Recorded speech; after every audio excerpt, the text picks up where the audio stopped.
On now for the adventures of the white privilege boy. Now, okay, Timmy, Bobby, and Johnny, if I've told you once, I've told you 1,000 times. I need you to put your guns down. Well, can't I just keep my gun on me trained on you for just a little longer? Yeah, please. Now, boys, you know I'm not supposed to let you do that. Please. All right, just make sure it's unloaded. Nope. No. Okay, now, at least turn off that tack light. You're blinding my eyes. What am I gonna do with you, you little rapscallions? Ow! Oh, those boys. What pickle will they find themselves in next? Stay tuned for next week's installment of Adventures of the White Privilege Boys. Join Mug Club today for $89 annually or try it mugless for $9 a month. You can sign up at louderwithcredit.com/mugclub for the entire catalog, including Nick DiPaolo, Brian Callen, the Hodge Twins, Mr. Guns and Gear, and of course, Alex Jones, along with 100% more of this show.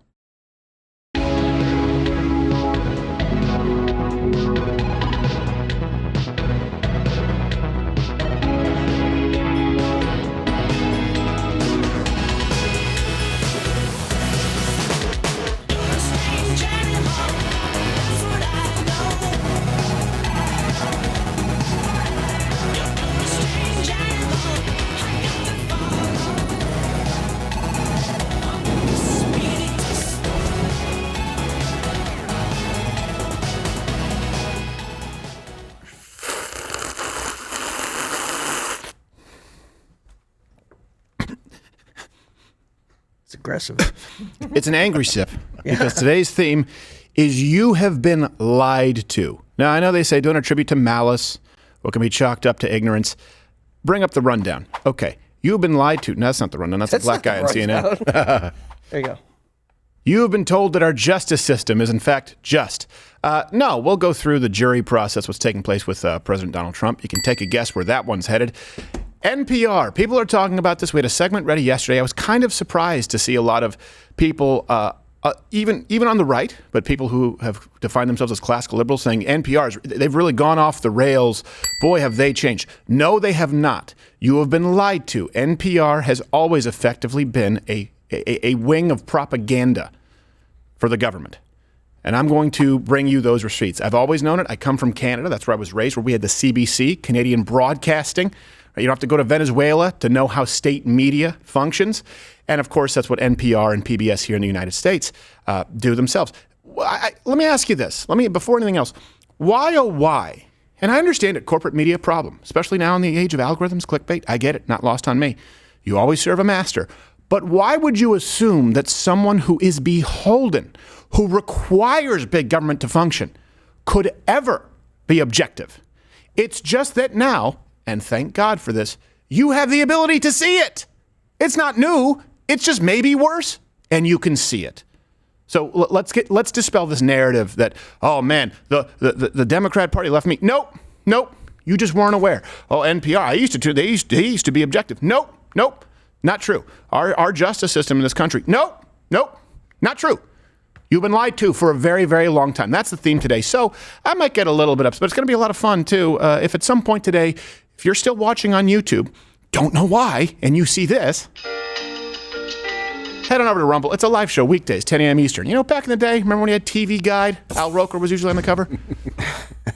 Just set the time so you don't have to worry about some artificial brain on TikTok putting us next to breasts. All right. Captain Morgan was here yesterday, and then he left promptly. I can't blame him. So back in his spot, who's been very helpful when you see him, when you hear, but you mostly thank him for his service. Oh, you don't. Yes, you do. Oh. Yes, you do. Don't be modest. You can watch his comedy special, American, on Mug Club, the first Mug Club comedy special. More to come. JFirestein.com for his dates. Josh, how are you, sir? I'm good. I'm glad to be back in Gerald's chair. Hopefully, it's a permanent spot. I didn't realize Gerald C. is there too. You're a duo. Yeah. It's like a TLC show. Yeah. And in third chair, this is always fun. In third chair, it's always a fun sounding board. He made one thrust and I appeared. He is. Give me some credit. Okay.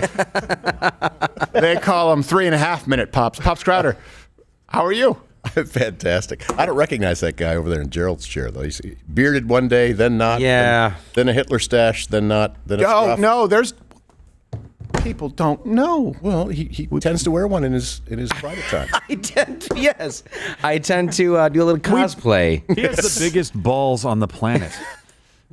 Hitler did have a set. I mean, he used them for evil. Don't get me wrong. Hitler Pendulous. is bad, just to be clear. I just want to make sure. it very, very clear. sure. Hitler, absolutely terrible. Yeah.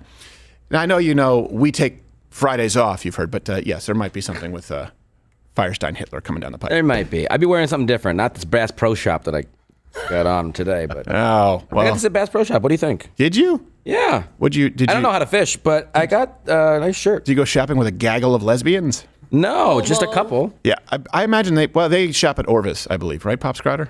I wore an Orvis shirt forever, and he wouldn't let me hear the end of it. Yeah, I don't know why. I don't know what that is. Yeah. There's a place. Drove a Subaru, too, but what? Yeah, he did. He didn't drive a Subaru. But I did mistake him for a lesbian. Okay, let's go to Canada. Speaking of lesbians, you know about the Prime Minister, Justin Trudeau. Here's something that is... Now, this is very sad. I'm letting you know, this woman is dying. This is an old lady in Canada who's dying.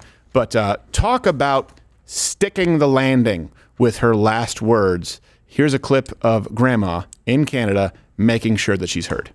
Well, folks, the doctors told me that I'm on my way out, meaning I'm dying. And you know what? I'm so damn happy that I'll finally get Justin Trudeau out of my life. Perfect. Hey. She's a pimp. We actually have live audio feed of her reaching St. Peter's Gates. It's okay. You're still learning the ropes, Billy. It was a solemn arrival. Yeah. It was somber. The bit was they were happy to have her. Well, we know that by the confetti. Yes, we do that they by were the happy. confetti. But the confetti without the just feels so lonely. St. Peter's trumpet was a little out of order. Yeah.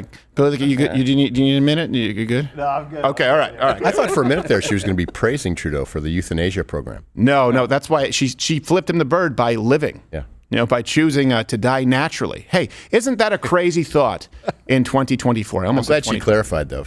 I'm about to go out. Yes. Meaning I'm dying, eh? Yeah. I'm about to go out.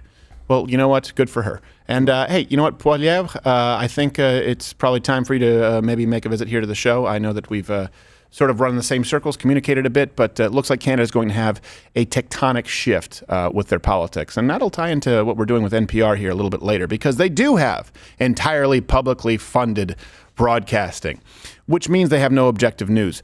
Let's go to President Trump's the jury selection going on right now. This is day 3, okay? And one juror, I guess, has just been, you saw us, I believe it was yesterday, or was it 2 days ago, where we found the actress, Josh? Was Yeah, it? 2 days ago, the bathroom troll lady. Bathroom troll lady, which we have set up for Bad Movie Lines, where she said, I just can't do the 9 to 5. I wouldn't be able to do the jury 9 to 5 because I'm unemployed. I can't do those hours. That's why I have my dad fund my apartment. Yes, exactly. So we're dealing with Manhattan, right? But one juror, I guess, has actually just been removed, which seems like, hey, they must have been really bad. We've just learned that the judge has dismissed one of the 7 jurors seated on Tuesday after she expressed concerns about her ability to be fair and impartial. That means 6 more jurors and 6 alternates must now be chosen. I love how they say that as though it's like a surprise. I don't think they're going to find I don't think they're going to find 12 jurors. No. That are actually objective. Well, let's give you this. This is one of those City things. of 10 million people. You can't find 12. I don't see Jury how of your peers. I don't see how anybody can not have an opinion on Donald Trump. The problem is the peers in New York City suck. Yeah. That's a problem. That. What do you do when your peers are assholes? It's a good place to have that trial. Yes. Yeah. I don't think that's where it all went down, the supposed charges. No. But Well, here we have. Let me go through some of these jurors for you. And you tell me if these people seem like they can be unbiased. And I've always tried to be very straightforward with you. I am biased. Everyone is biased. I think that you're lying to yourself if you say that you cannot be unbiased. So juror number 2, okay, this person gets their news from the New York Times, CNN, Google, and Facebook. Let's look at juror 6. Lives in Chelsea, works for not confirmed, but it seems to work for Disney, gets their news from New York Times and TikTok. my God. It's possible she may have been the one who was just dismissed. Now, let's also look at the voting demographic in Manhattan. You're talking about over 80%, right? Over 80% when you're looking at Manhattan. What is this? That's showing New York, Rochester, that's showing the whole state. But Manhattan was 86% for Biden. Jeez. That's a lot of nuts! 86% for Biden. And someone who gets their news from TikTok and the New York Times. And here's the thing. It's a great trick that the left pulls, kind of like making you think that NPR was objective. They'll say, what's the problem with this? What, they get their news from the New York Times? Do you have a problem with the New York Times? Yes. Yes, I do.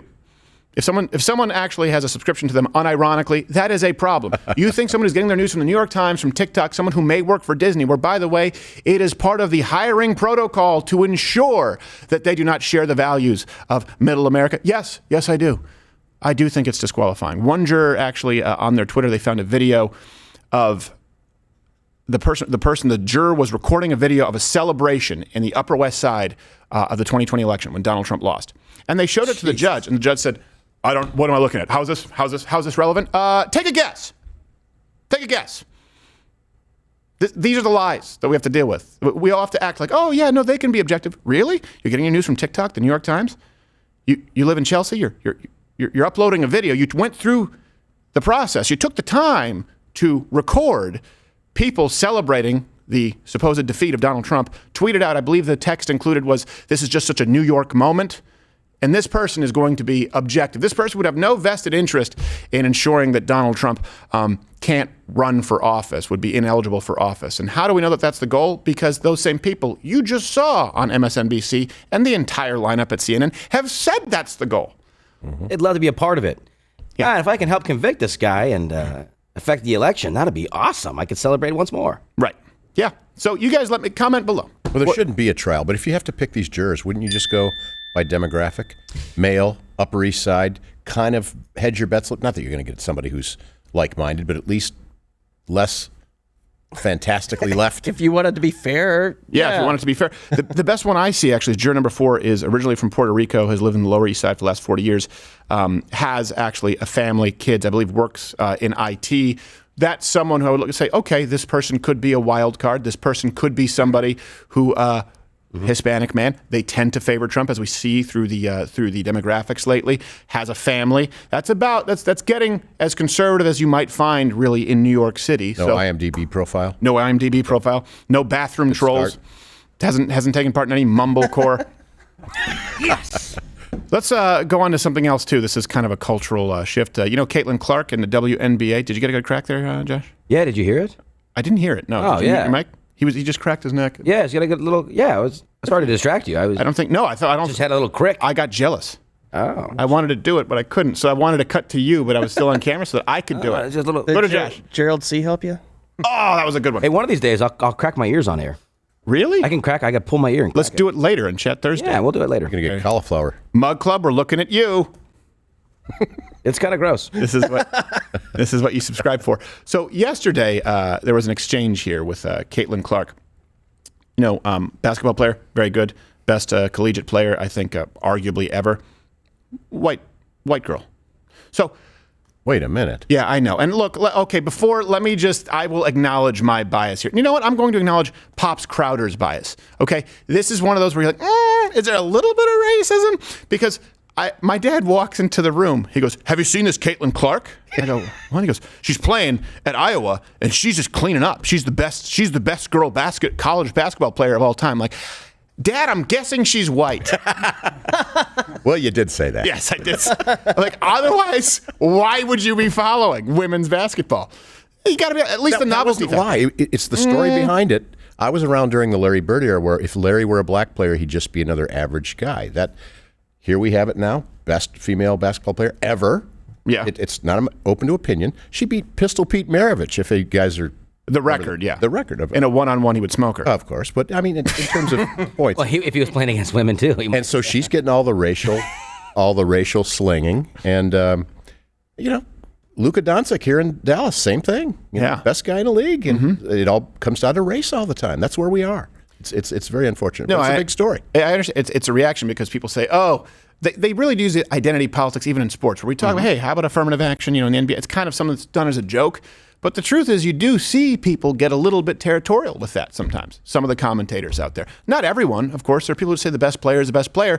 But I think that's also why it's been a lightning rod. You can comment below. Let us know what you think about Caitlin Clark. If you do think that's a component. People get frustrated. I think they get frustrated because they're like, oh, now you want to watch because of the white girl. Oh, okay. I think that's where they're coming from. I don't agree with it, but, But you know what? I mean, it's the same thing, when there's I'm sure it would happen if there's a black guy like in swimming. Oh, for sure. We'd be like, did you guys hear about Jamal Phelps? The guy. Yeah. 6 gold medals, no weed. My God. Yeah. He has wings like an albatross. Oh. Nearly drowned. So the term, He's never wet. There's been this clip going around that some people, and I saw this from Barstool Sports, saying was sexist, an interaction with a reporter and Caitlin Clark. So right here, we've gone to another form of identity politics. Some are even calling for this guy to be fired. It brings us to a new segment. Is this sexist? What's wrong with being sexy? Sexist. All right. This is the first installment. This is the first installment. It just happens all the time. There are going to be more. Because we sit back here and we're going like, why is this sexist? Is this a blind spot? I don't see it as Am I missing sexist. something? Even again, we polled women in the office. They're like, no, absolutely not. Maybe Josh has some opinions here, and I think they're valid. I think there are multiple ways to look at this. I don't think sexism is one of the legitimate ways. So this is a reporter, Greg Doyle, I guess from the Indy Star, and he was asking Caitlin Clark a question at I guess her first major press conference. Hi, Caitlin. Greg Doyle, Indy Star. Real quick, let me do this. You like that? I like that you're here. I like that you're here. I do that at my family after every game, so. Okay, well, let's start doing it to me and we'll be able to get along just fine. So, question is. And for those of you on audio, get your minds out of the gutter. He was doing this, the Bieber heart. He was saying this. He'd do this. Yeah, I do that with my family. We'll be just fine. I was surprised at the outrage for this. Dave Portnoy tweeted out, Caitlin Clark's Indiana Fever career begins with Greg Doyle being a sexiest, he wrote, pervert. Well, I assume sexist, but I don't want to put correct words in his mouth. At introductory press conference, Indy Star Sports, do something about this. Is this sexist? What do you guys think? Doing this? Like, do I think that he was it flirtatious? Sure. Do you see that with female reporters and athletes all the time? Yes, more than I can count. I don't know. Is it sexist because she's a woman and she's cute, and he kind of let it be known that he thought she was cute? He was being flattering? I don't get it. Is he seeing her sexist? I mean, he sees her as less than or treats her differently just because she's a woman. He's treating her the way that female reporters often treat male athletes. Am I missing something? I don't think that he was hitting on her. I think he's just an awkward, uncharismatic dude. Yes. And it just came out like a weird guy desperately flirting with an athlete. That's it. An athlete. He did this. Right? Yeah. He did the thing. Yeah, if you could do that to me, it would be just fine. He was trying to make a joke in the moment, and he's obviously not a funny man. Yeah. I mean, he shouldn't have started licking his nipples. That was right. That was where it went wrong. Part of it, but yeah, maybe it comes down to charm. I think he wanted part of that 83.5 salary she's pulling. Yeah. Hey, 72. Oh, I saw the numbers, but okay.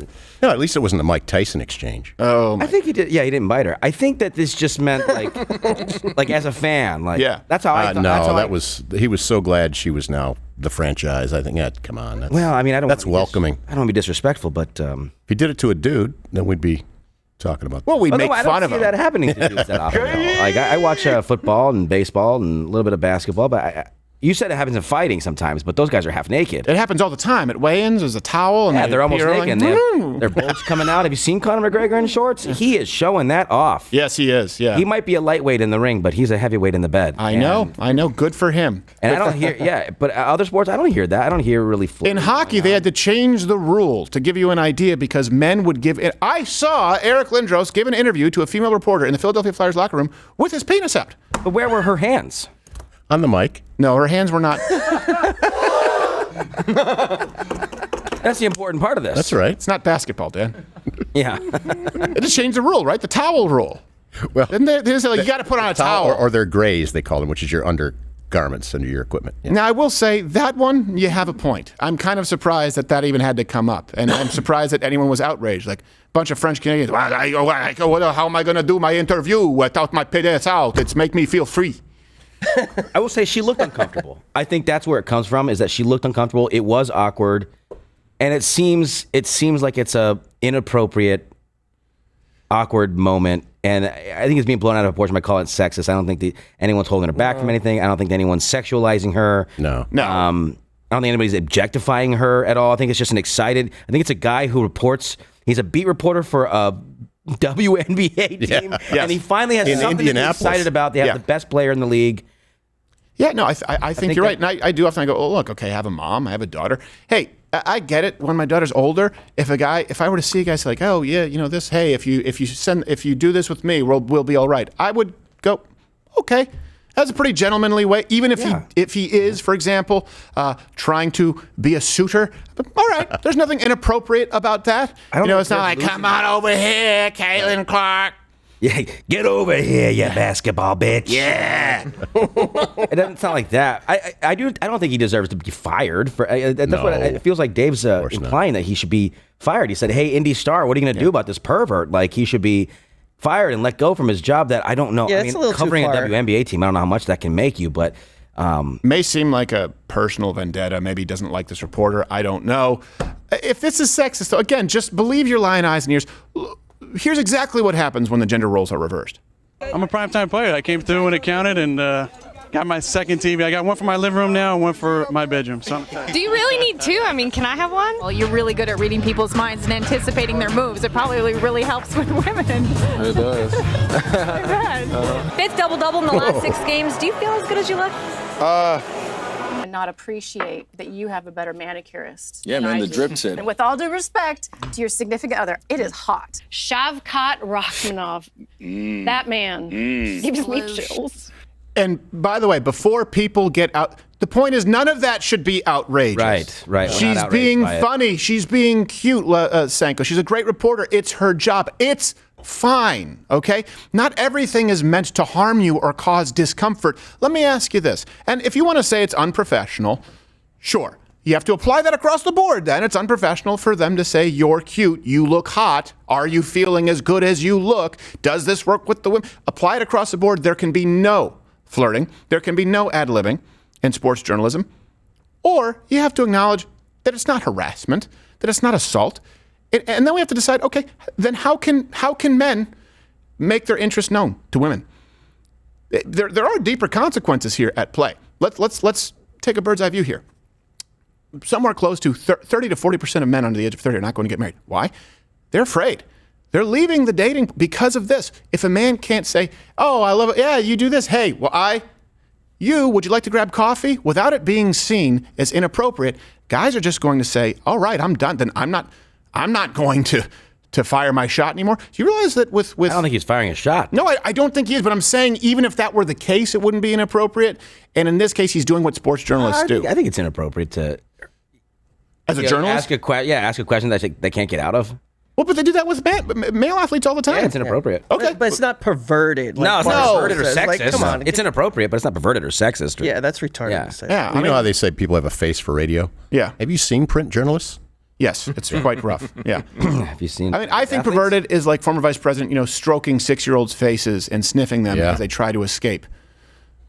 As they try and throw the gator roll on him. He's done it like 3 times this week. We can't even do it this week in Biden. The guy can't stop. Holding hands with like 6 kids yesterday. Men are terrified. It's a 50-50 shot, depending where I am in this country. If I hold the door open, if a woman says thank you, or if a woman says I can do it myself, that's the kind of culture that we're creating. Do you want to live in that? Comment below. Women, do you think this is better for you?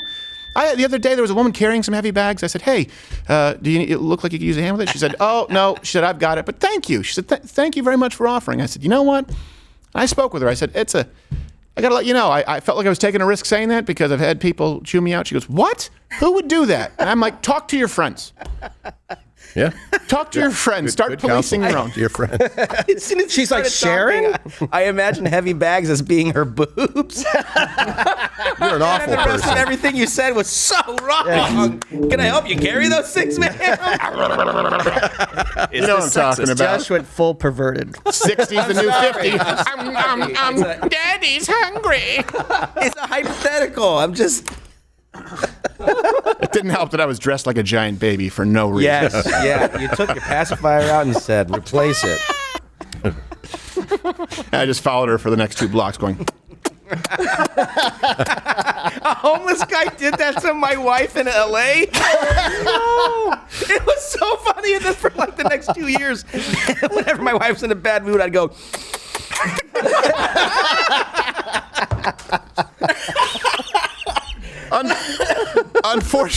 Unfortunately, Doyle had to apologize. He wrote a column saying, this is where I was convinced I was harmless and right when a woman I deeply respect told me, but Caitlin Clark is a young woman, and you don't talk to a young woman the same as you would a young man.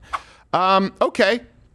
I thought I was under the impression that we were supposed to treat women and men the same, according to feminism. Now, I don't subscribe to that. I try and be more. There are things that I say to my male friends that I probably wouldn't say. But I do think there is something to be said for this, is you treat women with respect, as far as it relates to respect, with the exact same level of respect that you would grant to a man, meaning it's based on how he's earned it. Men start with, and this is true, men start with each other. There's a baseline level of respect, okay? And then there are different tiers. It depends on the kind of a man they are. Right? We don't laud men who we don't know with respect. Say, oh my gosh, you're beautiful. We don't do that with any men. And I do. Women out there, I think seeing a man treat you, I'm not saying the jokes, sure, locker room talk exists. But if you see a man who is an absolute germ, right, with his buddies, and then I just really respect women, that's your signal right there. That is a red flag. And that is what you see on the feminist left. The problem is inauthenticity. It's a lie, which is the theme of the show today. If they're relatively similar in how they interact with you and their male colleagues, you probably are safe. That's my opinion. I don't know. What do you think, Pops? I agree. No, she had those female reporters had those players blushing. Yes. They were affected by those comments. Yeah. They couldn't answer right away. Right. They were taken off guard. And, by the way, this brings us to the former Vice President Biden got in on the women's sports debate. No, not talking about men beating the hell out of them, which he also supports. With this, this gem, he said, women in sports continue to push new boundaries and inspire us all. But right now we're seeing that even if you're the best, women are not paid their fair share. Anytime someone says fair share, you know they're a dick. It's time that we give our daughters the same opportunities as our sons and ensure that women are paid what they deserve. Women in sports continue to push new boundaries and inspire us all, which, by the way, sounds an awful lot like something he said about athletes with disabilities. He just plagiarized himself. And for those on audio, I won't repeat it so we don't have to bleep it. That's a very patronizing statement. Yes. They continue to push boundaries and inspire us all. Are they disabled? Because they're not dunking. So I don't know, like, what... Huh? Retards are just as good as white kids. What? Yeah, exactly. Yeah, but he undercuts his own very argument. Much like that. He said they need the same opportunities as men, and then they need to be paid their fair share. So they need the same results. Yeah.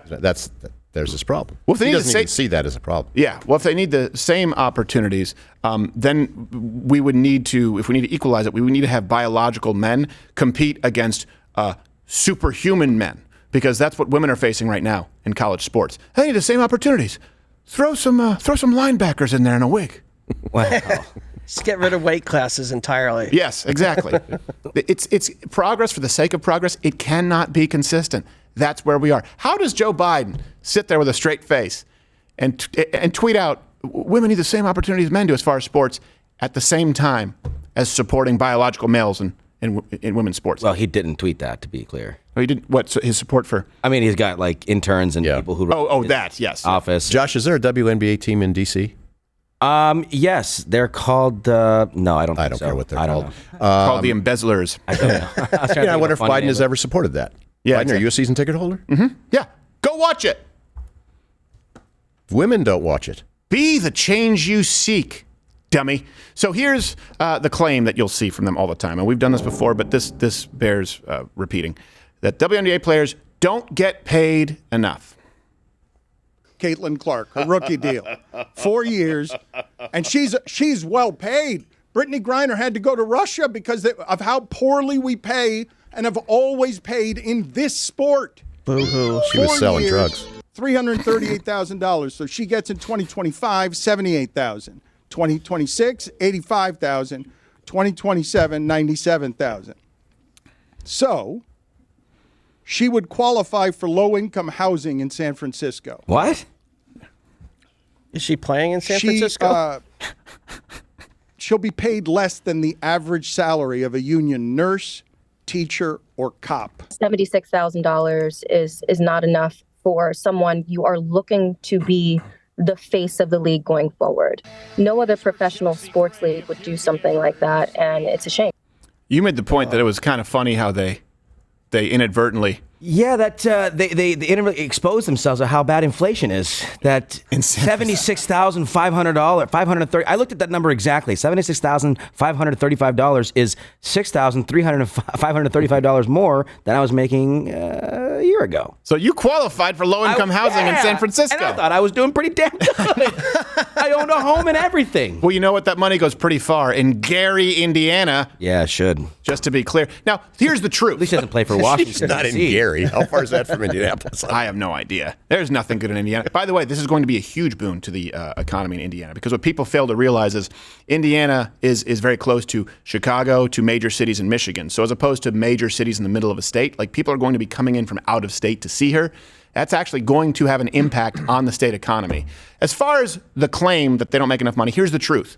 The WNBA doesn't generate any money. So the annual revenue, to give you an idea, the WNBA, it's around 180 to 200 million. That's their gross revenue. The NBA is 10 billion. Right. Wait, with a B? Yes, with a B. The TV rights, okay? The WNBA, 65 million. Okay, that seems pretty. The NBA, 2.8 billion. 2/3 of the WNBA money is directly from a joint deal. There's the stat right there. With the NBA. Even those numbers are fluffed by the male side of the sport. Yes. By 2/3. So oh my goodness. Let's go on to another claim here that they're making. Here's a claim that WNBA players, they want to be paid the same, their fair share, their same portion as NBA players. We are not asking you to get paid what the men get paid. We're asking you to get paid the same percentage of revenue shared. Okay. Do you know what I'm saying? Got it. So that's a huge misconception. That's a huge misconception. Got it. Okay, Yeah, because every video is like, oh, this person gets paid this person gets paid that, right? So I want to be really clear about that. Like, I don't think I should get paid the same as LeBron. Good. So yeah, neither should most of the NBA players. Yeah, exactly. So he's kind of the best. Here's the truth. If we're talking about being paid their fair share, all right. She's talking about gross revenue, so it's true. The WNBA, right? The players make about 20% of the gross revenue from the league. Okay, whereas the NBA, they make about 50% of the gross revenue. We gave you those numbers. I don't know if you know this. There's a big difference between gross revenue and net. Here's the issue. In reality, the WNBA loses money. Right? So the NBA net profit is about $3 billion a year. The WNBA net profit is negative $10 million a year. So if they want to be paid the proper percentage, the WNBA players will now be paid in invoices. Woo, that's lovely.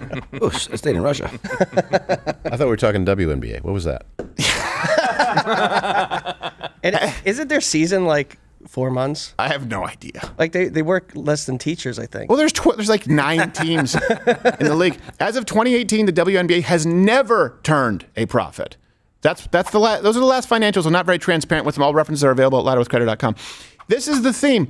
Feminists, third-wave feminists, and people on the left, they don't want what they deserve. I deserve my fair share. Do you really? Do you really want your fair share? Do you really want what that minimum wage job actually pays without the artificial inflation that we see by these mandates, either coming from the federal government or state government? Do you really want your fair share? WNBA players, do you really want your fair share as it relates to percentage of the profits? Hey, you want to benefit in the profits? You're also on the hook for the liabilities. How about that? Do you really want your fair share? Do you really want fairness in being treated just like a man? Because I see a lot of the things that you say, and for some reason, you don't get slapped. I'm not advocating slapping women. I'm saying if you were a man, that would be exactly the case. I like to make the same money as Dave Chappelle, but tickets aren't coming in. Not the same level as Dave. None of us are. And he's a black guy. I don't understand any of this anymore. Oh, wait, that's right, Richard Pryor. Oh, wait, hold on a second. You go, that's right, Eddie Murphy. Oh, that's right. When things are allowed to operate organically, seems that in some cases, actually minorities, are overly represented through skill and talent. They get what they deserve. Notice you don't hear a lot of black people complaining that there's a discrepancy in comedy. Why? You actually do hear that quite a bit. You hear from black lesbians. You don't hear from black men. You do not hear from black men as a movement. There's no march being started that comics need to. 40%. Last time I checked, 40% of the top 10 comics of all time were black. 40 games they play. 40 games from May. I don't know this for a fact, but I believe the NBA is 82. Oh my gosh. Oh my God. If it is 82, they play literally half the games and want to be paid the same amount. That's insane. Well, I just read the other day that they said, let's see how Caitlin handles the WNBA grind. Grind 40 games. 40 games of them. Yeah, a couple practices a week. I don't know. They probably practice every day. She's already ordering Mai Tais. Yeah, can confirm NBA is 82 games a year. So 82 games. They play less than half of the NBA games. They literally play the NBA off season. Literally. That should work out for basketball fans. Like if you love basketball, you watch the NBA, boom, it's over. What's next? It's like NFL, XFL. There you go. WNBA, watch it. Well, you want to be treated don't, though. Just as the men, as Isaiah Thomas pointed out, WNBA players, we'll grant this, are just as skilled as NBA players. So, Candace, let me ask you this question, because you have a similar skill set to AD, with the exception of, his jumping ability, dunking, and everything else, but... Wrong.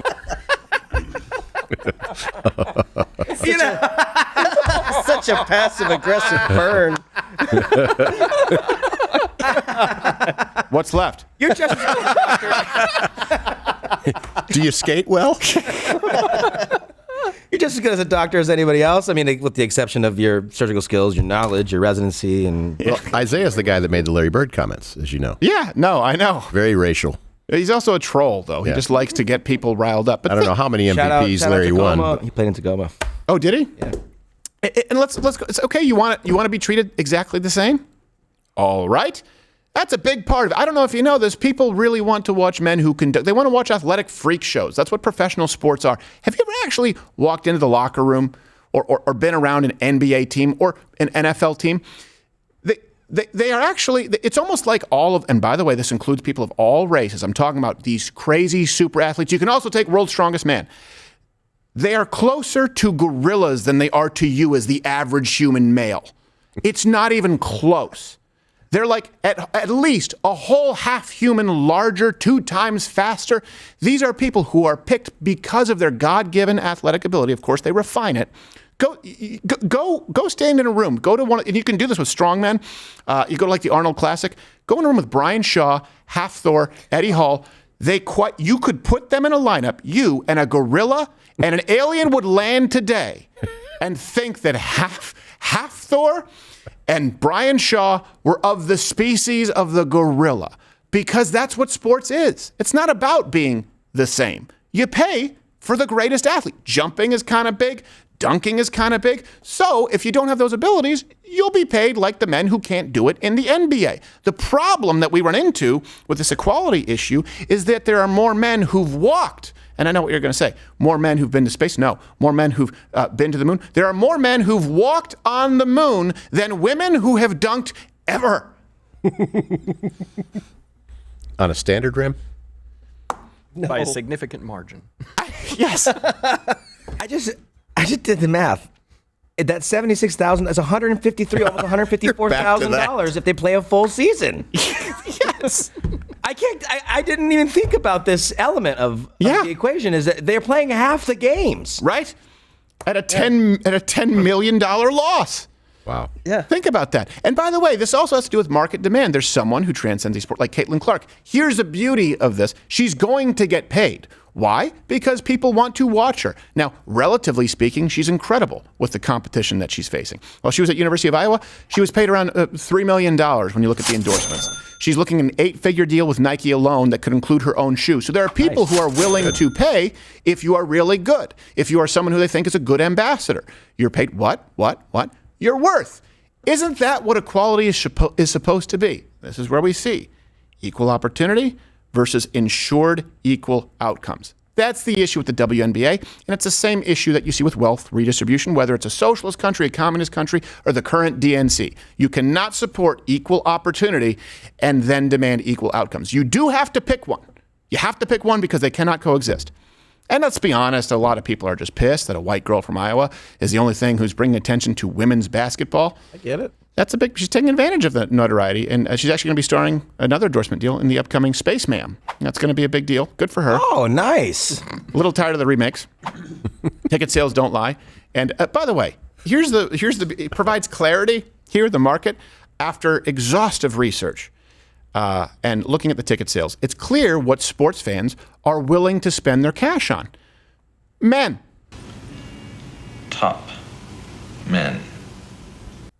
The good news is you can solve the problem of today's greatest civil rights infractions. Just pay for some tickets to the WNBA. And enjoy it. Enjoy it. Right. Yeah, get some popcorn, a hot dog. Yep. Go there. Souvenir, park the car. Absolutely. Buy a shirt. Yep. And revenue. And to answer your question, yes, they do validate parking. They actually don't. There goes a revenue source. But it's quite cheap. Yes. Almost free. It's amazing what kind of deals you can get out there. It's like going to a single A baseball game. Yeah. It's the only place where They're not paid well either. You can call one of the coaches and say, where do I park? They say, anywhere in the street is fine. I mean, screw it. Park in left field. We don't care. That's a good point, though, Josh. Minor pro sports, male minor pro sports. That's pretty fun. I mean, you take your family. It's high level. It's not the best. Oh, but you can get a dog, a Coke, a beer, and park the car, and a souvenir for the kids. And it's a day out or a night out, and it's good enough. We used to go to Tacoma Rainiers games all the time. AAA team in Tacoma. Oh, AAA is awesome. Right on the cusp of. Oh, you get pro players. I got to watch All Stars pitch, 20 feet away from the plate. Yeah. Wouldn't good AAA teams beat maybe non-playoff contending major league teams? Maybe the Oakland A's right now, but yeah. Because they're not doing so great. But no, it's a great. Yeah, I love those little games. You can probably the WNBA probably has something like that. Minor pro hockey is a blast. We used to have a 4-ticket deal. You get 4 tickets and 4 Chick-fil-A sandwiches on Sunday, which was they're closed on Sunday, so I think they're Saturday's chicken. But it was still. That's true. It really. Nice. I thought you were going to say it was a false promo where it's like, get your free Chick-fil-A on Sunday. It's a real deal. Like, it's closed. It's a real deal. Waffle fries are disgusting. It's a bad chicken sandwich promo. We're not going to lie. The chicken sandwich promo with no chicken sandwich. We need to get our marketing experts on this. And here's what you're talking about too is those players are happy to be paid to have an opportunity. Kind of like when you're doing comedy. If you're an MC or if you're middling at a certain point, you're getting stage time. People are not there to see you. You take the check. It's very different once you reach a certain level and you can draw people and you can sell tickets. The equation changes. This whole thing about fair share, it really is anti-biblical, and that's kind of what we're seeing with everything here. And I mean this. We are told, as Christians, to be grateful. Right? And the idea is to be grateful and content, but not necessarily ever satisfied. It's okay to strive for more, because if you are grateful for what you have, but not satisfied, you start with a base, man, I'm grateful. Whatever it is, I have a roof over my head. Even if you don't, you're grateful. Everything else is earned. It's really the prescription as far as what Christians believe, and this is why we go back to you cannot be a Bible-believing Christian and think that you're entitled to a fair share just because you say so. You are entitled to what you earn, and you need to be grateful for what you have. And we see it play out in real life. Those people with that mindset, guess what? They're happier, and they tend to be more successful.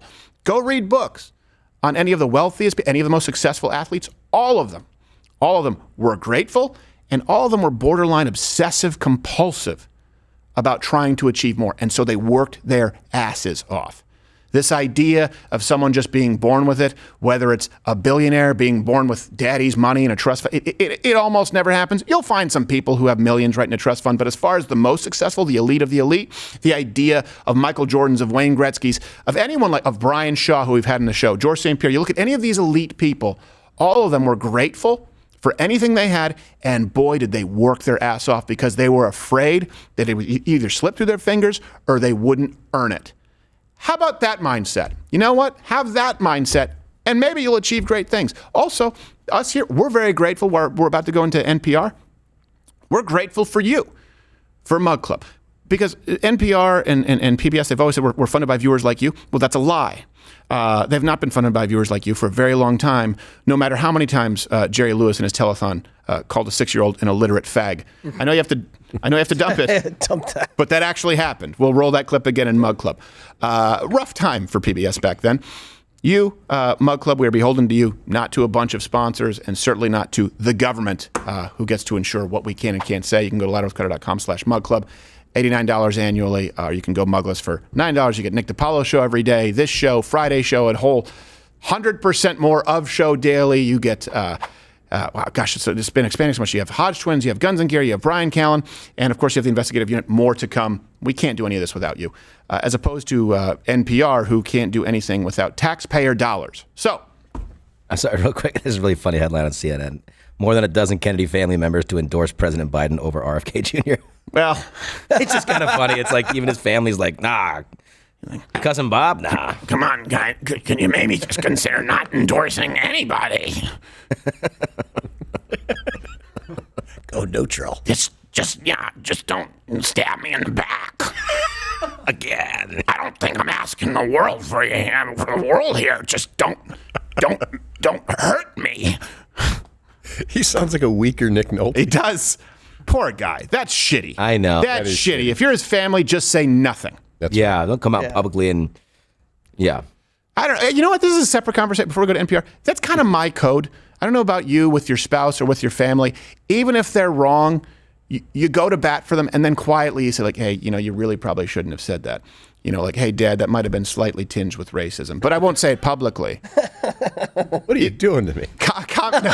You're burying me twice. Comment below. It's like if you're in the circle, you're in the circle of trust.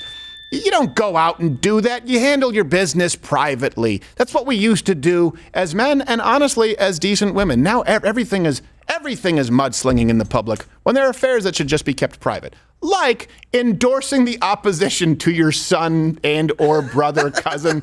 What a shitty family. Well, they took him out of the trust. A bunch of them were murdered. Yeah. Isn't it amazing, though? You know how people say family look alike? That Kennedy, that cast comes through the family all the way, generationally. It's the curse. You see one several generations removed, they look like a Kennedy. It is an amazing thing. It really is. It's scary, too. And they killed people. So let's go to NPR. Before I move, what would... What happened? Pops Crowder, before we go on here, this is the narrative that's going out, is with the new, Uri Berliner, who wrote this op-ed and kind of exposed the ultra wokeness of NPR. A lot of people out there right now are saying, yeah, man, this has really changed. They've gone off the rails. You've been around a while. We've talked about this. Has NPR ever been neutral? No, but you said earlier that they're there to do the bidding of the government. Right. They're not. They're there to do the bidding of the Democrat Party. Yes. Yeah. That's a good point. When Trump was in office, they were still reaming. They were so biased the other way. And now they're just happy that Biden's in and they're doing his bidding. But they're always left. Let me ask you this. Were they also the same way with George W. Bush? With the wars and with Senior and... Yeah. Yep. Same? Okay. They absolutely were. Yeah, it was remarkable. I want to know. Everything was anti-corruption. With the government, we have a corrupt government. And then when Barack Obama came in, all of a sudden the government was inherently virtuous. Also, he upped their funding. And Donald Trump said he was going to cut their funding. So did Mitt Romney. He said he was going to cut their funding because he doesn't believe it's a legitimate role of government. So think of the brilliant racket that this is. And anyone who tells you they've gone left now, I used to love them, has not been paying attention. It's a good point, Pops Crowder. They have to not only do the bidding of the government, but they have to do the bidding of the party in government who will continue to fund them. Mm-hmm. And there's one party that will do that. And I've experienced this in Canada. So this started, and I'm going to get to quite a bit here for those of you who don't know the history of NPR. It was early, Uri Berliner wrote this op-ed about NPR, okay? He wrote this op-ed about how concerned he was, how far left they were, how they had these blind spots, how there was no intellectual diversity. Okay, NPR rivals Pravda. All right, so let's go through here. The recent whistleblowing, why people are talking about it, but the history of the NPR, the history of the NPR, the history of NPR and the Democratic Party, and who is running NPR now, and why that's a problem, specifically when you understand the influence they have with our government officials and with big tech, who basically they're the only people left who view them as legitimate. So you have this guy, Berliner, and like any good whistleblower, by the way, their identity and motivation is still unknown. So that's, yeah. And then, I don't know. Then it got leaked, and it was the living twin of Anthony Bourdain, which seemed to surprise people. It's like, it's not even... Oh, my God. Oh, wow, he looks sadder than Bourdain. Well, he works at NPR. It's pretty hard. Yeah, that's good. So this is what he said in the Free Press. He said, what's notable is the extent to which people at every level of NPR have comfortably coalesced around the progressive worldview. And this, I believe, is the most damaging development at NPR, the absence of viewpoint diversity. He highlighted a few major problems. This focus on DEI after the death of George Floyd, and some story selection. He said that they constantly were harping on the debunked Russia collusion hoax, even after they knew it was a hoax, and then they just kind of gradually made it disappear. They were actively focused on disproving the COVID lab leak theory, and this new CEO said that she would speak with the government when she worked at Wikipedia back then in order to determine what was considered misinformation. They actively silenced you and actively lobbied the government to silence you and scientists during COVID who said, this may not be coming from a wet market and a bat. That's what's been happening. They buried the Hunter Biden laptop story and the influence. You think about that. That influenced Twitter. That influenced Facebook. That influenced big tech because NPR was seen as the shining beacon of journalism. It's always been a lie that they've tried to keep alive so they can use, just like using Snopes, PolitiFact, Reuters as an official fact checker, who, by the way, as far as I know, to this day, still don't know if Ilhan Omar married her brother. She did. And then this guy, Berliner, resigned yesterday. He was suspended without pay for this expose. He said, I'm resigning from NPR, a great American institution where I've worked for 25 years. I don't support calls to defund NPR. You should. I respect the integrity of my colleagues and wish for NPR to thrive and do important journalism. But you just wrote in your article that your colleagues were cowards and that there was no intellectual diversity. They can't. And they met you with ambivalence when you suggested that you should have different viewpoints. This is the problem. This is the problem with the left and people. So I'm glad this guy did it. Don't embrace him as a hero. He still can't get past this cognitive dissonance. I cannot work in a newsroom where I am disparaged by a new CEO whose divisive views confirm the very problems at NPR I cite in my Free Press essay. He also released, well, it's sad whenever someone loses their job. Let's be clear. When they're released from their job. So, he did stand up here, and we do want to respect his bravery. Thank you very much, Mr. Berliner, in memoriam. I tried to call out NPR, but in the end, it doesn't even matter. They're all lip charged like Catherine Moore, but they pretend it doesn't really matter. He really does look sad. He looks like He looks like the guy left on the bus when Moscow and the Hudson defected. Well, he worked for NPR for 17 years. This sucks the soul from your body. So this new CEO, and we'll get to her, Catherine Marr, she downplayed the complaints and, of course, attacked the messenger. She said, asking a question about whether we're living up to our mission should always be fair game. After all, journalism is nothing if not hard questions. Well, it's something. You can still ask questions. They don't always have to be hard, but I understand the point. I'm always hard. Questioning whether our people are serving our mission with integrity based on little more than the recognition of their identity is profoundly disrespectful, hurtful, and demeaning. Let me read that again. Based on little more than the recognition of their identity. Oh, you mean like your hiring practices? Wow. It's not fixable. What did she call it? She called it disgusting. Disrespectful, hurtful, and demeaning. Oh, I was hoping she used 3 words that would make the acronym DEI. Yeah. Close. DHD. Do something with that, Josh.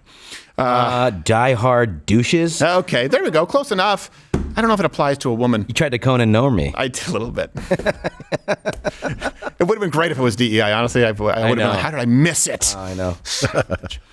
This person came out and read a question. Well, that's exactly what he did. He questioned your ability to live up to the mission because of the fact that you are hiring exclusively based on identity. But good, hard question. Yeah.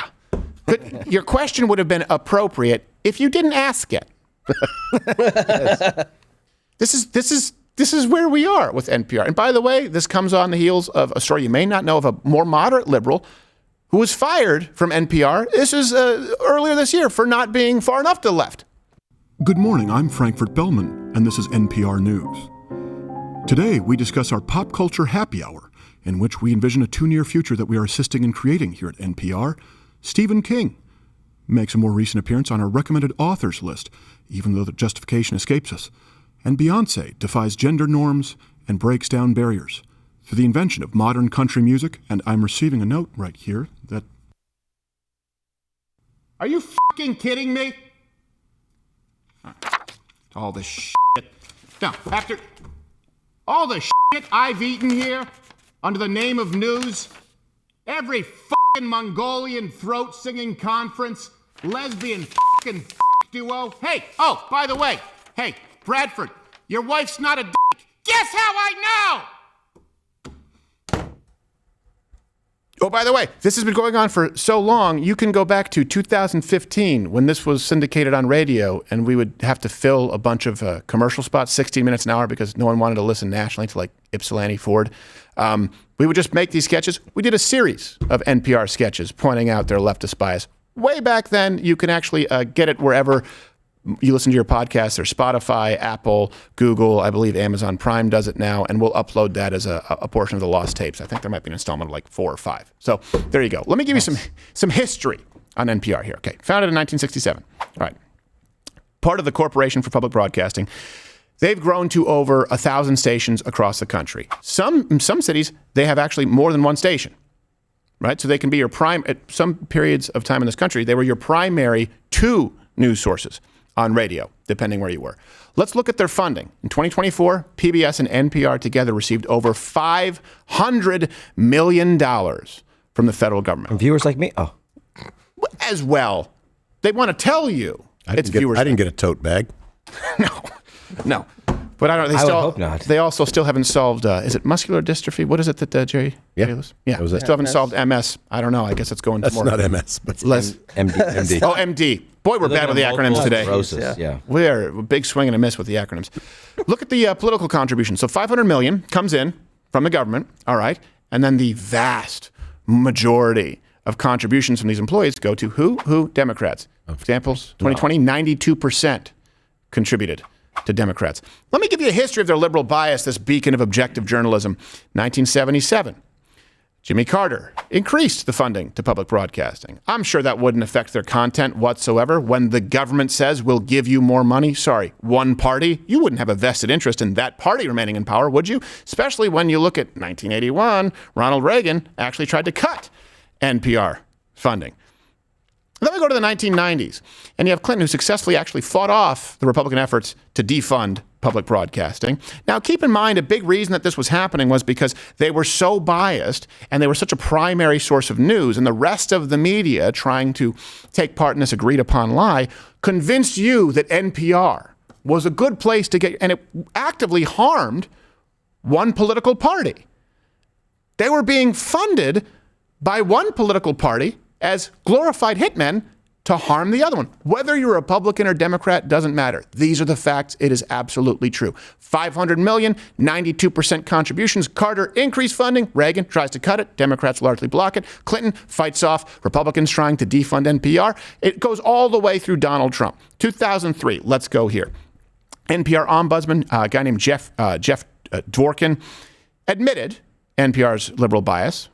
Openly, he said the Bill O'Reilly interview only served to confirm the belief in NPR's liberal media bias by coming across as a pro Al Franken at that point. Part of the interview was regarding that. Then you look at 2011. Barack Obama, what did he do? Well, he proposed increasing NPR and PBS's funding. By the way, this was during a recession, mind you. So you may think, hey, I kind of like NPR. All right, but there was a record level of unemployment. People's 401ks disappeared. NPR, PBS, They always say this, like with COVID, we're all in this together. No. Really? What budget cuts did you get after the crash? NPR, PBS? Oh, no, that's right. You're insured that won't happen as long as one party is in power. Then in 2011, because remember, Barack Obama had this stimulus bill. It was record spending. Americans were pissed off with it. The Tea Party came to be. The Tea Party was saying, hey, government, you need to rein in your authority here because you're spending and we can't afford it. We don't want these taxes. In other words, they're actually protesting things like NPR, bloated government. If you were to look at non-necessities to trim from government, NPR, PBS, right? Barney would have to be at the top of that list. So then in 2011, in response to a populist movement demanding shrinking the size of government, the NPR fundraising executive, Ron Schiller, of course, hated the Tea Party, and he actually was caught on a live mic in a Project Veritas sting. The Republican Party is not really the Republican Party, and it's been hijacked by this group that is radical, racist, Islamophobic, Tea Party people. And not just Islamophobic, but really xenophobic. I mean, basically, they believe that sort of white, middle America gun-toting, I mean, it's pretty scary. Now, let me just translate this for you. White, okay, majority of the country is white. Middle America, what they mean is people who aren't us in New York, D.C., San Francisco, Los Angeles. Gun-toting, someone who owns a firearm. They're denigrating all of you. And by the way, he was trying to get money at this point from who he thought was the Muslim Brotherhood. He hates you if you have a gun more than the Muslim Brotherhood. So we've gone from the 1960s. We've gone from, 1970, and Jimmy Carter, all references available, link in the description, loudwithcrowder.com. Let's keep going here through 2014. There was a Pew study that showed the NPR was more left-leaning than MSNBC, CNN, BuzzFeed, and Huffington Post. Jeez. God. That's hard to do. 14 reasons why. Yes. Post article. Think 14 about reasons that. why NPR is more liberal than us. Yes. Think about, and remember they always go, Fox News. People are just buying hook, line, and sinker. What's happening on Fox News? Okay. That's one network. Now, here's the thing. Fox News was pretty openly conservative. Okay, now we have NPR. More left-leaning than MSNBC, CNN, BuzzFeed, HuffPo. Okay. Fox News versus MSNBC, CNN, ABC, NBC, CBS, BuzzFeed, Huffington Post. And they're complaining about it. And they convinced you that the boogeyman was Fox News. NPR was more left-wing than Fox News, according to this Pew study. They were more extreme than their political extremist boogeyman, who they held out. This is all a lie. In case you need more proof, these headlines, I think the funding matters, I think the history matters, but these headlines are really funny because they're unironic. From NPR, trans inmates need access to gender-affirming care. Pause. Why? Well, one reason was so they would stop having sex with the female inmates with their male genitalia. They're still going to have sex with the female inmates, Josh. Oh, okay. Just in a different way. Oh. They'll still have a smile on their face. Send me a strap-on. It's just trans inmates need access to gender-affirming care. And I'm going to continue with more headlines, but let's go through this just for a moment. Okay, so you have NPR, you have public broadcasting who declare themselves a need of the public. We start with the legitimate role of government. Just put yourself really quickly, time warp, okay? Let's go back to Washington, Jefferson, Adams. I hereby answer you. What do you believe is the legitimate role of government, sir? Well, it is, we need public broadcasting. I don't know, 500 million should do the trick. And it is the role of the government to ensure that trans inmates have access to gender-affirming care, and it is reported by said public broadcasting. Even in these lean times of recession, we must keep in mind the necessity of legitimate government, At what point do you say, okay, if you can't cut this shit from the government, you can't cut shit. You can't cut a broadcasting wing that is pushing for, by the way, policy, meaning your taxpayer dollars. Who do you think pays for these prisons? Who do you think is going to pay for gender-affirming care for trans inmates? We are so far off the beam. Let me read you some other headlines. At age 3, transitioning from Jack to Jackie. You're evil. God. You're evil, NPR. You are evil. You have to think one of the other founders would have piped up, oh, please do say, what is gender-affirming care, sir? Yes. Well, and you'd have to describe it. Let me ask you, Mr. Adams. Which one? What, me? No, I was talking to your brother. What are your thoughts on chicks with dicks? Pro. Yes. As early as possible. Yes. Yes. Now, what are your thoughts on chicks with dicks being paid for by the government? Oh, well, no. Come on, that's personal choice. No, come on. They would definitely be for letting 3-year-olds cut off their thing when they just found it. Think about it. 3-year-olds already had a job feeding the chickens. They switched their entire morning beverage from tea to coffee because of a tax. You think they'd want NPR to be funded to the tune of $500 million so they could put out propaganda that 3-year-olds can transition? Here's another one. Thinking about non-monogamous relationships, a beginner's guide. How about the end guide, which is don't do it. It sounds like this headline was written by vampires. Yes. No, Thinking about orgies and living forever? Yes. Cult leaders. It's the lost ladyboys. There is no neutral. Nice white people can still be complicit in a racist society. Oh, isn't that brilliant? Using government funding for the propaganda to make no one can disprove it because you can't disprove a negative like this. Look, you are still complicit in a racist society. Well, hold on a second. I don't think I am. I have a black adoptive child, and you wouldn't know. You'd have no way of knowing. Take my word for it because we get $500 million from the government to tell you that. Well, checkmate. Plus, it was written by a white person, so you can trust it. Yes, exactly. And to prove that they don't care about meritocracies at all, remember they tried to get their hooks in AM radio? Yeah. They couldn't pull an audience, and they thought it was unfair. Yep, the left. Well, because what they did is they said AM radio, said Rush Limbaugh, Sean Hannity, we need the fairness. We need to provide equal time, as though NPR was neutral, right? Now, if you actually looked at it, it was disproportionate time to NPR and all the other news outlets, just like you saw with MSNBC, CNN, right? NPR, they are one and the same, but they point to Fox News. They vilify you for being open about your point of view. They lie about it. I don't care if you're left. I don't care if you're, just don't lie about it. NPR has been lying for about half a century at this point. AM radio was dead. There was nothing happening there. That landscape was over, and conservatives built it back up to the tune of many, many, many millions in that audience. Yep. Rush is really responsible for it. They couldn't stand to see one person with a dissenting point of view. Hey, he took a dead medium, Rush Limbaugh, and he made it something entirely by himself at that moment in time. If you can't handle that, oh, that's right, it's Pravda. You want to completely eliminate political opposition. This brings us to the new CEO that Berliner was complaining about. And by the way, first off, before I go through any of this, shout out to Chris Rufo, who's done an unbelievable amount of legwork on this. I think you can follow him on X at Real Chris Rufo. He did digging through social media, found some old clips, TED Talks. So I know a lot of people are sort of sharing these clips and then uploading their own watermarks to it. I want Mr. Rufo to know that we recognize the amount of work that he's done and we appreciate it.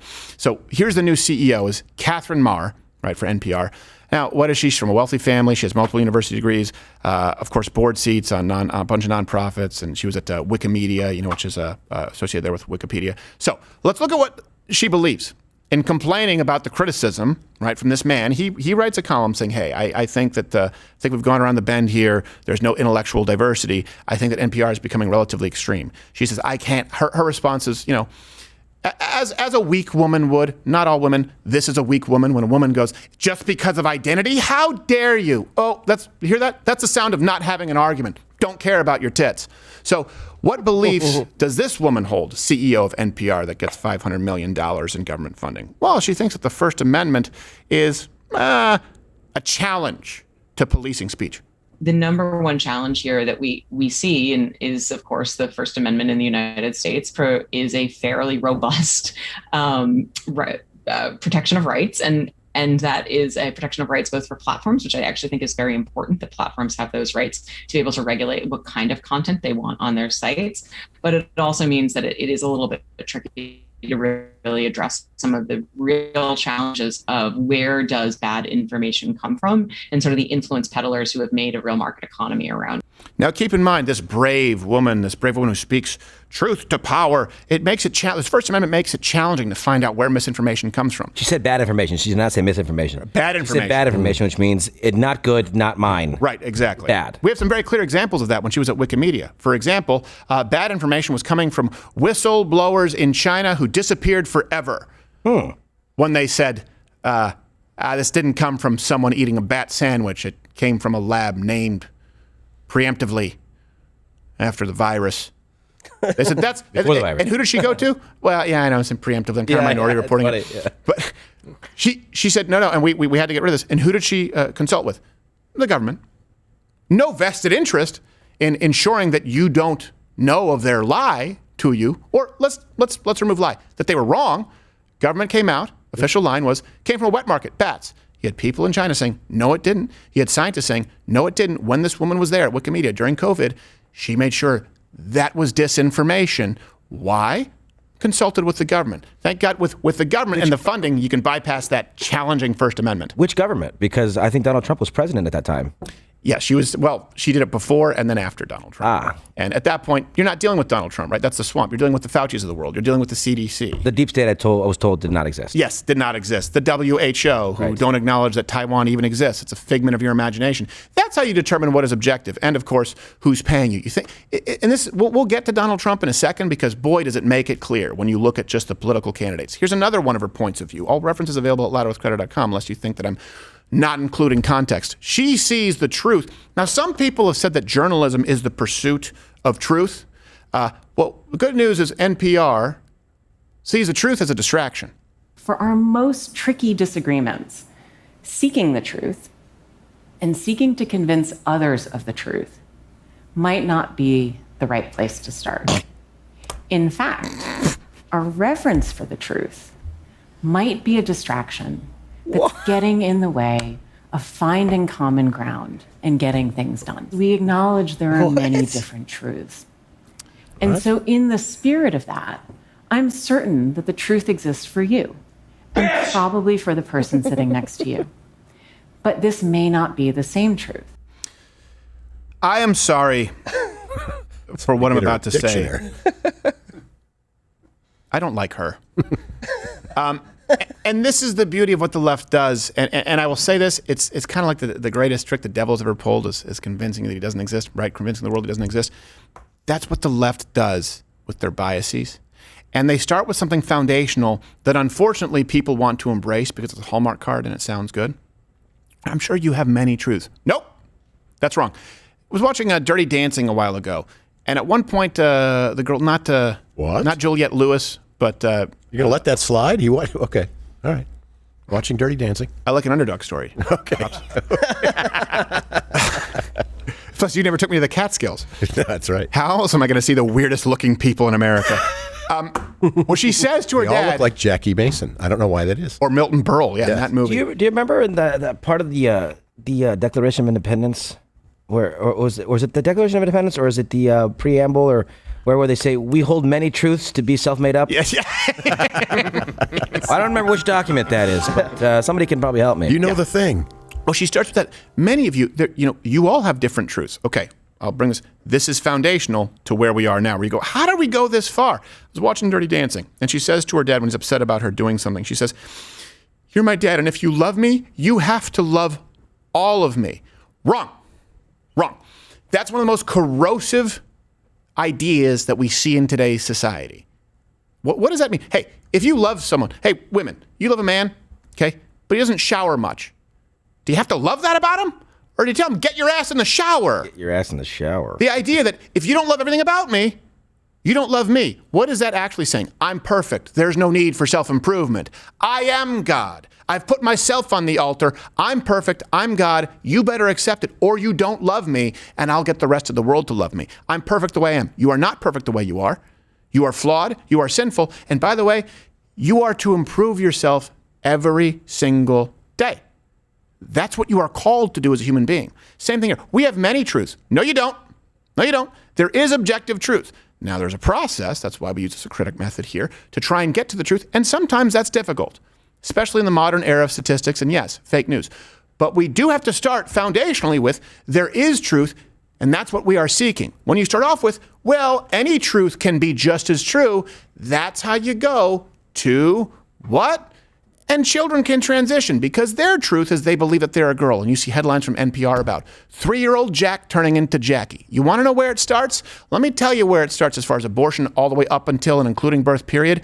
If you love me as a woman, you love all of me and everything about me. Lie. Correct it there. You know what? Truth is subjective. Lie. You address it there and start fighting like hell at that point, guess what? You don't get to 3, 6, 8-year-olds transitioning. Or babies being left in waste paper baskets who've survived abortions. Or you don't get to $500 million in funding for propaganda broadcasting like NPR so that they can get your children to transition and actively lobby for that kind of policy. You don't get that far if you say, no, wait, there's a legitimate role of government. That's beyond it. No, wait, you're not perfect. You have a lot of flaws. No, wait, there is objective truth. They are brilliant in laying down these foundational, just these cliches, these catchphrases that people accept. And I see conservatives accept them because it makes them feel good in the moment. It's evil. I'm perfect the way I am. That's evil. Everyone's truth is equal. That is evil. Sounds good. You believe it, you're following evil. Here's another example of what she believes. She says free and open knowledge. Actually, and this is brilliant because it's foundational in ensuring that they never have to debate their ideas.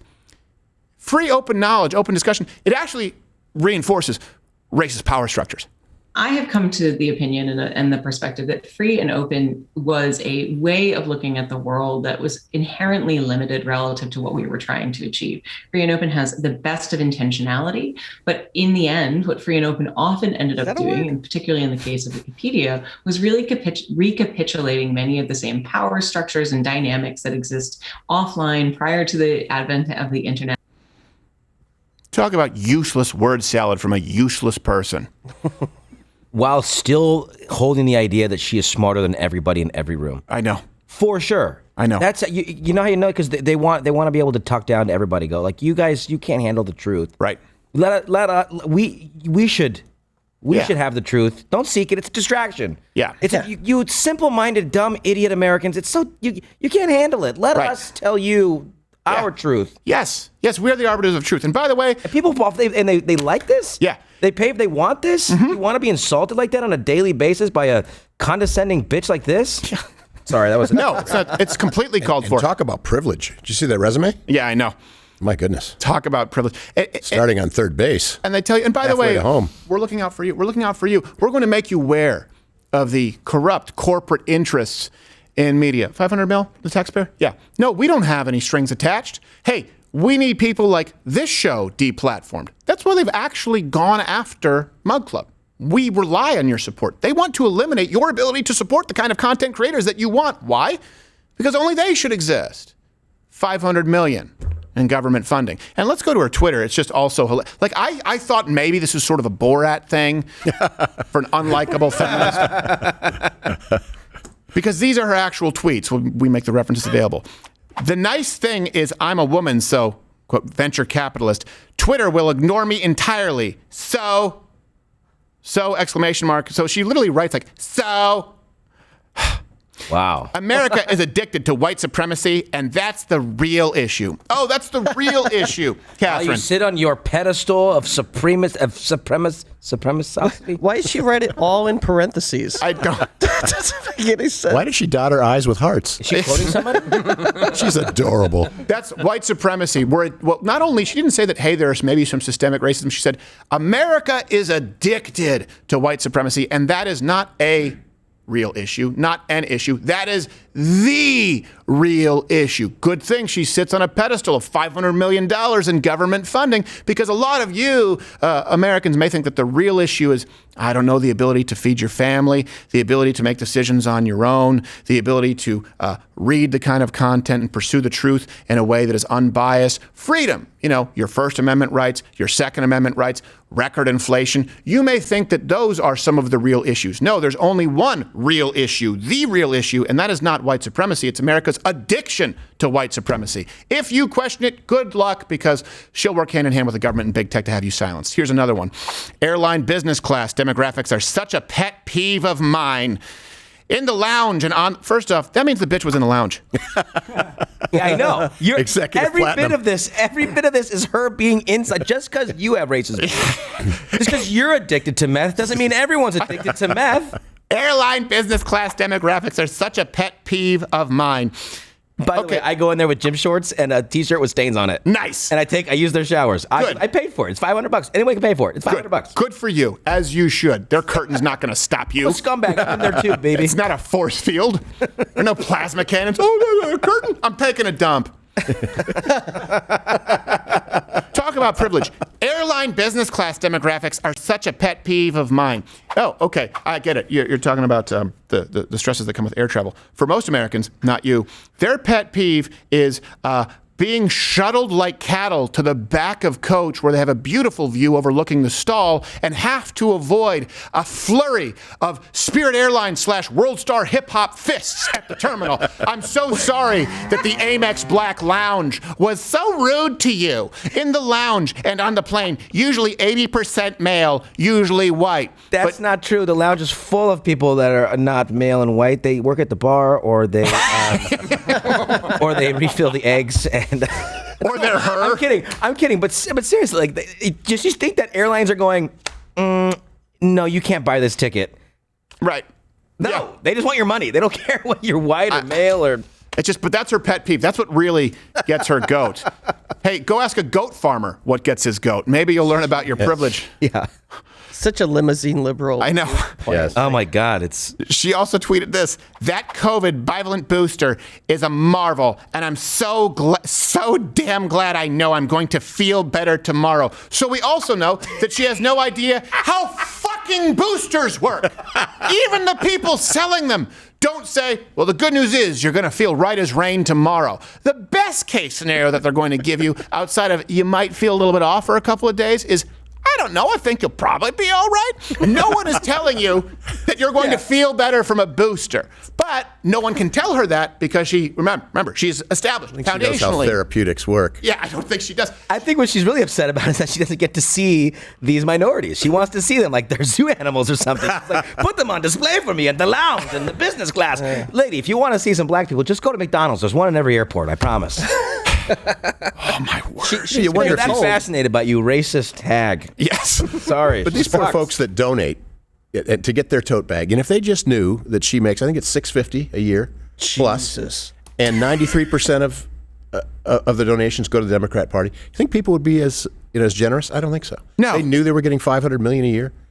Yeah, I don't know. You'd probably see a lot less coming in from white people, considering that you said they are addicted to white supremacy and they are the real issue and you don't want them in airport lounges. I don't know how many of them are donating to NPR, but I'm willing to bet that if I go to Spanish Harlem, I'm not going to find a very long donor list. Here she is declaring her support for Democrats and, of course, against Donald Trump repeatedly on Twitter. But let me just lay this out for you here, because, again, I just don't want you to miss the point and think that, oh, man, journalism has gotten bad. No, there's never been objective journalism in this country. And even if you want to make the argument, certainly not NPR. NPR is an active threat to your freedom. I'll say that again in case you try to accuse me of being hyperbolic here. NPR is an active threat to your freedom as an American. Because let's be clear here. She's railing against Donald Trump. I don't know if you know this. Donald Trump actually wanted NPR funding to go to zero, the appropriate amount. So she's actively railing against the candidate for one political party who doesn't believe that NPR is a legitimate role of government. The other party promises to fund them. So what we have is a long and storied history of one party exclusively promising to fund and then funding to the tune of hundreds of millions of dollars. Public broadcasting, who then go out and do the bidding of this party to the tune of 92% if you actually look at their own funding. And then if you look at these headlines, you look at their political support, entirely 100% beholden to the Democrat Party. They purge their company from anyone who has any other type of political persuasion. They eliminate the ability. Not only are they not objective and funded by the government, but she told you that free and open dialogue is actually counterproductive. So they now have established that, hold on a second, we have the cover of government, the Democratic Party, to ensure that we never have to debate our ideas. We simply get to spout them from the pulpit because the government approves them and big tech works alongside of us. And I'm going to actively campaign against the party and the man who doesn't want to fund me. They are not kind of incentivized to lie to you. NPR is required. Their business model is predicated. Their spreadsheets are predicated on how they convince you to accept progressivism. And it always has been. That is an active threat. That is an active threat to you, the American public. Even more, it's an active threat to It really is an active threat to the democratic republic that we have here in the United States. And it's an active threat to anyone who actually simply wants to present opposing points of view. This is terrifying when you think about it. And they are amidst their death throes, and they are going to get more aggressive, and they're going to have more meetings with the White House press corps, whoever it is, to ensure that you are silenced. Think about that. And you want to know how this ends up? You want to know how this ends up? Canada. It's exactly what happened. Trudeau, son of Fidel Castro, promised when he was running, promised more funding to the Canadian Broadcasting Corporation, right? He was running and he said, I'm going to give you more money. And the Conservative Party wanted to reduce, of course, funding to the CBC. Guess who got the favorable coverage from the CBC? Polls shifted. Yes. He got the favorable coverage. He won. Look at Canada right now. The country's in complete disarray. The guy wouldn't be able to get more than 30% of the vote, even though he legalized weed across the country and had a bump. People who thought they were liberal have become so disenfranchised right now because they were lied to. But guess what? The damage is done. It's too late right now for Canada. They can correct course a little bit, but not enough. You want to know how it ends up if a place like NPR isn't defunded? PBS? You end up with Canada. It's the closest example that you can have to the United States, and nothing is going well there right now. You can look at their housing crisis. You can look at the healthcare system, which, by the way, of course, NPR has pushed for socialized healthcare. Let's look at every single policy. Socialized healthcare, NPR's push for it. Increased tax, NPR's push for it. Rescinding the Bush tax cuts, NPR's push for it. Hyatt corporate tax, NPR's push for it. Sandra Fluke, you remember that? Free birth control, NPR's push for it. Remember Hobby Lobby provided only, I believe, 16 out of 21 forms of birth control, but from their religious viewpoint, they had a crisis of conscience and wouldn't provide the remaining 3 or 4. Don't quote me on that. It was somewhere around there. NPR talked about them being corrupt. NPR talked about it being fascism. Hey, the election, Russia collusion hoax, NPR pushed for it. Suppressing the Hunter Biden laptop, NPR pushed for it. The questioning election results should be impermissible on social media. NPR pushed for it. COVID maybe came from a lab. Nope, can't talk about that. It only came from a bat sandwich. NPR pushed for it. Lockdowns maybe don't work. No, lockdowns are the way to go. NPR pushed for it. Hey, the vaccines, first off, when Donald Trump was president, Operation Warp Speed, would you take the vaccine if the vaccine came out when Donald Trump was president? Just like Kamala Harris, Joe Biden. Absolutely, I would not take it. NPR pushed for it. Then when it was made available and Joe Biden was, the former vice president sitting in office saying, you need to get vaccines, you need to get boosters. NPR pushed for it. Wait a second, the VAERS system has seen more complications than we've seen at any point in our lifetime. Hold on a second. Could there be more complications with experimental mRNA injection? No. It's safe. It's been tested, even though it hasn't. NPR pushed for it. Seeing record number of men under the age of 30 with myocarditis? No, let's silence it. NPR pushed for it. Change the algorithm so that people don't become more radicalized. Well, I misspoke. Have the ability to see dissenting points of view on YouTube, TikTok, and or Facebook. Yeah, let's get rid of that. NPR pushed for it. Donald Trump's a fascist. NPR pushed for it. Sleep with a porn star bitch who said that we didn't even sleep together. NPR pushed for it. He's being indicted for something that would at best be an absolute misdemeanor right now. NPR pushes for it. You can go and read it today. You have a guy come out and say, I'm a liberal, and I'm telling you that NPR has pushed for all of this. What do? Push for him to be fired. It's the enemy of a free people. We're beholden to viewers like you. Incredibly grateful. Don't know how long it lasts. Thank you. louderwithcredit.com/MuckClub. If you're watching on Rumble right now, there. Click that button. You can continue. It's Chat Thursday. If you're on YouTube, you're probably NPR fans. You can piss off.